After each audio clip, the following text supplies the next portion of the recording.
joining us for the Trusted Assessment Scheme training. Please accept our apologies for having to do the training in this format. It seems to be the only possible way with the current COVID-19 situation. My name is Claire Richards and I am the project lead and will try to talk you through the training the best that I can.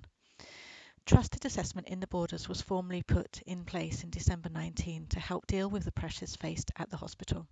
This was initially used by the Home First team to help speed up discharge. The view is now to expand this to teams within Waverley, Garden View and at the hospital front door.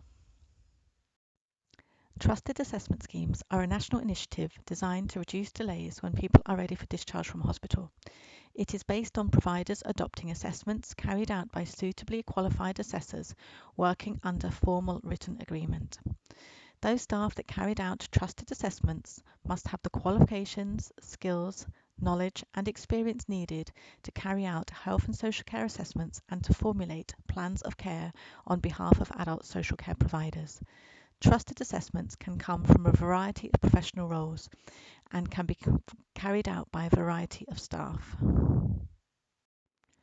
The principles of the Trusted Assessment Scheme are that one formal assessment will be undertaken instead of multiple assessments by multiple professionals.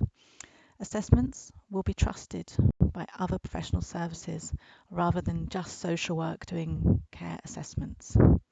There'll be one source of information, which will be the Mosaic system. Staff will be asked to plan for discharge from the point of admission. Processes will be clear and lean. Customers will see seamless intervention, and the home will be seen as the ideal destination. The trusted assessment quality and impact will be monitored by the project board. This diagram shows the different levels where trusted assessments will be carried out and the qualifications expected at each level. Level 1 staff will need to run through their assessments with a Level 2 prior to sending them for social work approval. Level 3 assessments will only be carried out by qualified social work or SBC OT care managers. The trusted assessment model will use the what matters approach and the effective conversation model. This looks at what matters most to the individual, how they stay healthy and safe, what is going well, what's not going well, and overall how they want their life to be. It looks at what resources the individual has for themselves, what resources the family and friends have, what resources are available in the community, before finally looking at what statutory paid support needs to be put in place to help realise these outcomes. As mentioned on the previous slide, we need to look at the resources around the individual within themselves, their family, their community, and then finally what paid resources we need to put in place. We don't have capacity to provide care with all, so it's really important that other resources are looked at. There are so many organisations that support people in local communities that sometimes it's hard to keep track. Luckily, there are some organisations that can help with this. The What Matters Hubs, CAB and Red Cross can all help with activities that are on in local communities. People like the equipment store can help with any equipment orders you need to place or any further advice on equipment, and organisations like Add Action can help with any addiction issues that you're facing. Hi, my name is Gillian Higgins. I'm the Professional Lead Occupational Therapist for Scottish Borders Council, and I've been asked to talk through this slide on eligibility criteria. Eligibility criteria is a method for deploying limited resources in a way that ensures that those resources are targeted to those in the greatest need. So the eligibility criteria is intended to apply fairly and not discriminate between people's needs on the basis of age, client group, geographical location, gender, ethnicity, social class, sexuality, or any other basis apart from risk to independent living and well-being. Scottish Borders Council support resources are only available to meet critical and substantial risk levels. As you can see, there is a description of what critical criteria is. And that's to say that a person with major risks to your independent living or health and well-being, which are likely to require immediate or imminent provision of social care services. And we also support clients who meet the substantial criteria, and that indicates that there's a significant risk to your independence or health and well-being likely to call for the immediate or imminent provision of social care services. If people meet, I should just go back. For people who don't meet critical or substantial criteria, but still are in need of a level of support, we would signpost them. We wouldn't assess these people, but signpost them to support services within the community. For example, like the Red Cross, the Carer Centre. If people do meet the critical or substantial risk level, then the following funded services will be available, and that is free personal care and free care if you meet the palliative care criteria. And within critical criteria, the things to consider are relating to physical or mental health. So that's major problems which cause life-threatening harm or danger to clients or others. It also means that they're unable to do vital or most aspects of personal care, causing a major harm or danger to clients or others, or major risk to independence. And for substantial criteria, it's about significant health problems which cause significant risks of harm or danger to client or others. They are unable to do many aspects of personal care, causing significant risk of danger or harm to client or others. They're unable to manage many aspects of domestic routines, causing significant risk of harm or danger to client or others. So that just gives you a bit of an idea of what you're looking for with regards to prioritising your referrals. Underneath on the slide, that breaks down what you would class as free personal care. So that's anything to do with a person's hygiene, bathing, showering, hair washing, shaving, oral hygiene, nail care, anything like that. Continence management, and that's helping people access the toilet, or to help with their catheter or stoma care, any kind of skin care. Incontinence, laundry and bed changing comes under that as well. Food and diet comes under personal care, and that can be assisting with the preparation of food and assistance with the fulfillment of special dietary needs. So that might be someone that has a soft diet or a diabetic diet. It would also be about helping to that person, either you helping them to feed themselves or you supporting them with feeding. Problems with immobility, that's dealing with the consequences of being immobile or substantially immobile. So that would be people who are unable to weight bear or can only walk short distances. This could be due to either pain, arthritic problem, it could be due to shortness of breath, anything that makes mobility difficult. Counselling and support. Within the role that we do, that's more about supporting the client with how they manage their problem, about supporting them emotionally at times, treating them with dignity and respect, and simple treatments, excuse me, being assistance with medication. So that could be the administering of eye drops, the application of certain creams and lotions, simple dressings, and assisting with oxygen therapy. Personal assistance, that's assistance with dressing, surgical appliances, prostheses, mechanical and manual aids, and assistance to get up and go to bed. And transfers include the use of a hoist, depending on the needs of the person.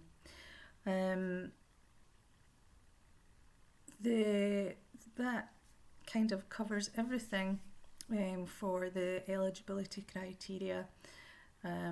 Thank you. The process for the trusted assessment would follow the effective conversation model as previously mentioned. This would be undertaken on the ward. The need would be identified and the ideal location for the person would be identified. A referral would be completed and sent to either Home First, Waverley, Garden View, or a referral would be sent to START if there was a home care need, a complex need, or a 24-hour care need. If sent to Home First, Waverley or Garden View, the staff at these locations will do an informal assessment when the client arrives. They will then commence their care for up to a 6-week period. Towards the end of this period, they will do a full assessment to identify if further care and long-term support is required. If this support is required, they will complete an adult personal assessment and a support plan on Mosaic. This will be sent for a team leader to approve and then on to the matching unit to match care. The care package will start and the care package will be reviewed a further 4 to 6 weeks later. If, when an assessment is undertaken, complex care is identified or 24-hour care is required, then the referral will go to START and START will do a referral to a care home. The clients will be assessed by the care home and the client will be admitted. The trusted assessment process for older people's assessment area is simpler. You would have the effective conversation at the hospital front door. You identify the low level of need to be able to send someone home with a small package of support. This could possibly be third sector support rather than just a care package. If a care package is required, then you would complete the adult personal assessment and support plan on Mosaic and send it for approval. A team leader would then check and approve this and send it over to the matching unit who would match the care. The care package would start and then the care package would be reviewed after 4 to 6 weeks. I'm going to talk you through the completion of both an adult assessment and a personal plan. I'll do my best to make this as straightforward as possible and explain the process step by step. The information you'll be gathering will be about the person's needs and risks and how we're able to manage these. You will have some information on the person's needs already and you just need to add these to the document and evidence the eligibility criteria. Some of the information I will provide may be prompts to give you some things to think about in terms of how someone is managing. This is the start of the assessment. The first question is around whether the assessment type, as to whether it's a new assessment or reassessment. It's important to make this clear if it's a reassessment. If somebody's had an assessment before or they've already got services in place, that's a reassessment. If it's somebody that's not known to the service and it's the first time they're going onto the system, it will be a new assessment. Is this a trusted assessment? The answer will be yes. Fill in the assessment date and the previous assessment if you can manage to find that within the system. The next section is called All About Me. This is about when we just write a little bit information in regards to somebody's life, their past, present, things that they like and don't like.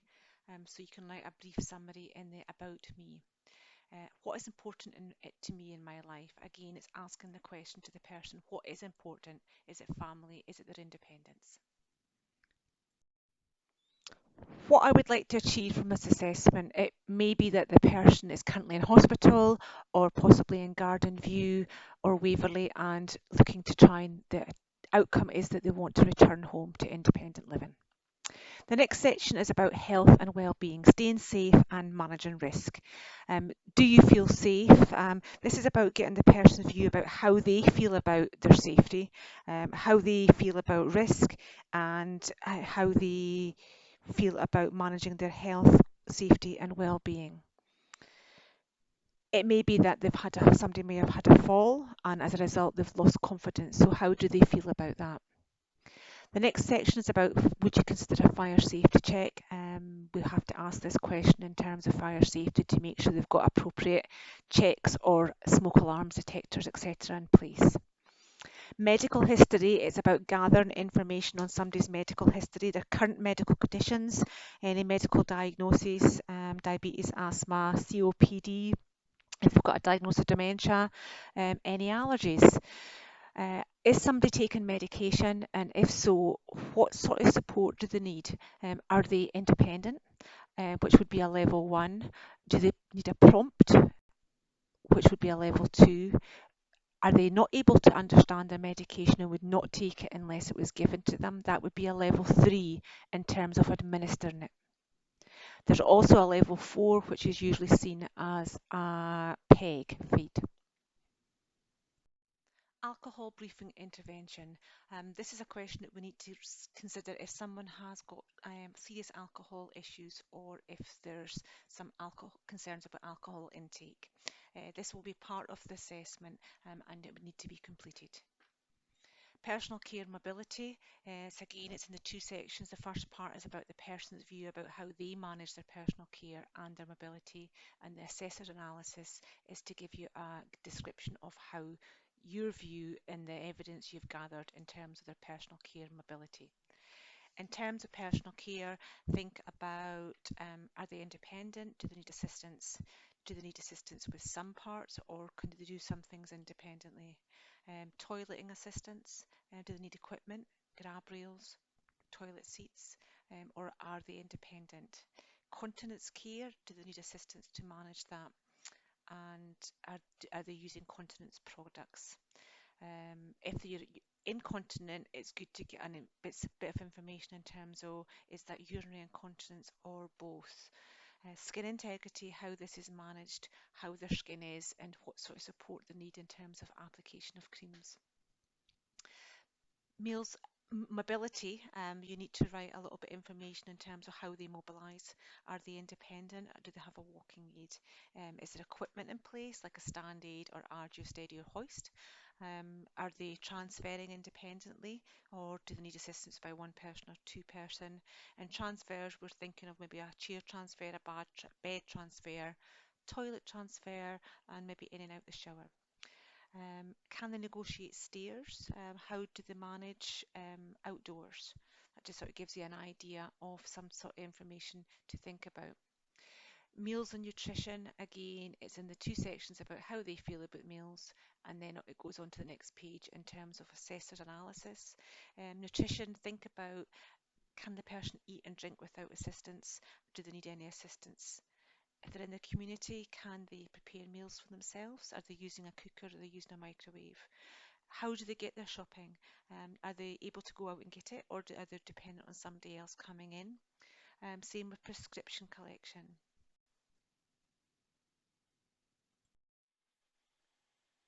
Running and maintaining my home and finances. So again, this is in the two sections about what their view is about how they manage and about the assessor's view. And it's just about running and maintaining the home, how they manage activities like shopping, laundry, housework, if they've got any supports in place to help them with these tasks, or if it comes to family. And again, how they manage their finances. It's useful to also know if there's power of attorney in place for finances as well. If possible, we always try and get a copy of the power of attorney document and upload that into Mosaic, but you can let us know if you're needing any help with that. Work and learning, 9 times out of 10, we don't have to fill this in. This is about somebody that's still in employment, volunteering, training, or in education or learning new things. Obviously, you would have to fill the boxes in relation to their views and the assessor's views if they were in that situation. Making decisions, this is about, again, their decision-making ability. Not everybody will be assessed by a clinician in terms of whether they have or haven't got capacity, but it's useful to get a view in terms of what they think their view is and what the assessors and others involved in the assessment process view is in regard to their ability to make decisions. And again, it's useful to know about power of attorney for the welfare decision making. Being part of the local community. This is where you gather information on how involved in the community somebody is or wants to be. Within Scottish Borders Council, we have local area coordinators who can support people to access different services within the community. You can put a referral through to them as a trusted assessor. Being a carer, this will be dependent on every case and whether the person has care and responsibilities themselves for adults, children, pets and animals. Again, you would write the information in the boxes dependent on the person's care and responsibilities. My carer, family and friends. There's a lot of people who have family and friends who support them in order to remain at home. Legislation's in place to ensure that all carers are offered an assessment in their own right. This is called a carer support plan. You can actually put through a referral to the carer centre if someone wishes this to go ahead. This section is about the outcomes. It's about the person's outcomes, their needs and wishes, and how well these are going to be managed when they return home. In every section, under health and well-being, mobility, personal care and nutrition, you write an outcome for every one of the needs and risks that you've identified, and then work out how those outcomes are going to be met in relation to the eligibility criteria. So for example, somebody might want to maintain their personal hygiene as an outcome. So how they're going to do that would be they would need some support and assistance with managing their personal care and daily routine. They need assistance with washing and dressing. They can manage their lower garments, but sometimes need assistance with their upper garments. They need assistance daily to manage their continence care and need assistance to ensure they are wearing correct continence products. Their skin is also vulnerable and they need support to check that this is monitored daily. The risk would be decline in personal hygiene, to their dignity if support is not being provided, and a risk to their skin integrity if this is not maintained. An example of another outcome would be if somebody wanted to support it to maintain their house and ensure their housework was done. Unfortunately, this does not meet eligibility criteria, and we would therefore be looking to signpost them to the private services, and this is something they would need to fund themselves. Assessment information, so that you have to put an end date of the assessment, and again there's a red box as this is a mandatory question. Who was involved in the assessment? It's again about searching for the people from the drop-down box within this. Search for yourself as the assessing worker, and search for family members, and search for the client themselves if they have been involved in the assessment. There is a manual box which you can add in people manually if the person's not already on Mosaic.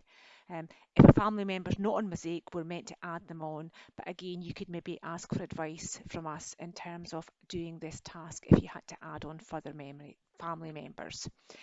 Assessor's conclusion is a summary of what you have gathered in terms of the evidence over every section of the assessment, in terms of what your conclusion is as to what level of support this person needs. And you should just do a summary in terms of the level of need and the risks and what the outcome and the plan is to be going forward. Is there a need for an adult risk assessment to complete it? I have been advised that under this, the trust assessors, you've just to say no to this question, but once the assessment has been completed, in order to take it through to the personal plan, I'll need to explain to you how you then task that forward for authorisation to take it through to the plan. But I'll do that throughout the slides going forward. Is there a need for additional assessments? Again, there's a yes and no. It could be that you want to refer for a continence assessment, or you might want to refer for OT input, but again, this would be on a case-by-case basis. This section is just a signature page. You agree with the assessment. Under the signatures, your signature or the person signing on behalf who holds legal status. So the client themselves are meant to sign this, or their power of attorney if there's one in place who holds the legal powers, and it has to be signed and dated. Your details go under here as the trusted assessor, and you sign under the assessor's signature. That's the assessment completed, but in order to take the assessment through to the support plan, there's a number of tasks that you need to do to get it to pull forward. On your assessment, you'll have ticked all your sections. Section 1, about this assessment, 2, all about me, 3, health and well-being, 4, personal care mobility, and so on. You'll have ticked the signature page, section 14. At the top, you'll see a little clipboard, and if you hover over it, it will say requests. You have to click this box and you have to send request. You click on required manager's authorization. This is for the risk assessment where you said no to, but we have to then get them to agree with the no. So you have to click the button to required manager's authorization, risk assessment decision. Pass to worker, you have to press find, and then you'll have to find out who the locality team manager is on the area that you're working on. Unfortunately, I can't give you a list of those, so you would have to let us know and we could maybe talk you through on who to send those to. Once you've done that, you then have to go to section 15, actions taken, and then you click add. From the drop-down list, choose adult personal plan, click on send immediately and assign to me, and then add and close, and then the cross and the red cross in the right hand corner of your screen, if you just click that and say yes, you do want to save changes to this assessment. What that does is it'll send your request away for the manager to authorise that you're saying no to the risk assessment. It will also then send you, because you ticked immediately, it'll send you a personal plan. So in your incoming work, you should now have an adult personal plan for your client. We're now going to work on completing the adult support plan. So the first section is about whether this is a new support plan or an amended support plan. So if the person already has a support plan in place, it would be an amended. If this is a first assessment and first support plan, it would be a new. Is this a trusted support plan? The answer would be yes, and then the date started. Section 2 is the outcomes and timetable.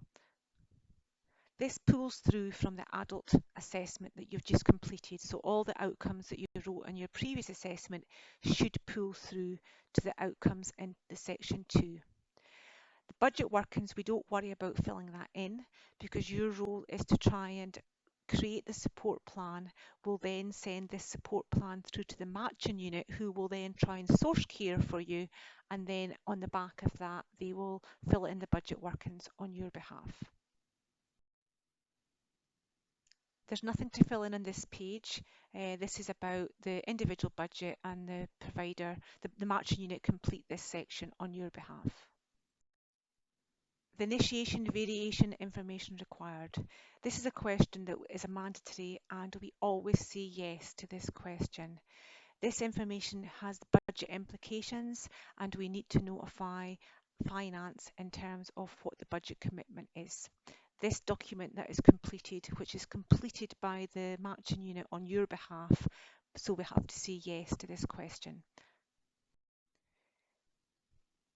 This is the timetable of care, and this is what gets sent to the provider. So if you're going to put care in place for your client that you're discharging, they need to have a clear information in regard to the tasks that need to be done and the ideal times that these tasks would be completed. So for example, the activity could be in the morning, it would be to support client to get up, wash, dress, to assist with continence care and ensure skin is maintained. Assistance with showering is also required, and assistance with dressing. The duration would be one carer, and the time is, we ask for the ideal time that they would like. So they might want somebody there at 8 o'clock in the morning.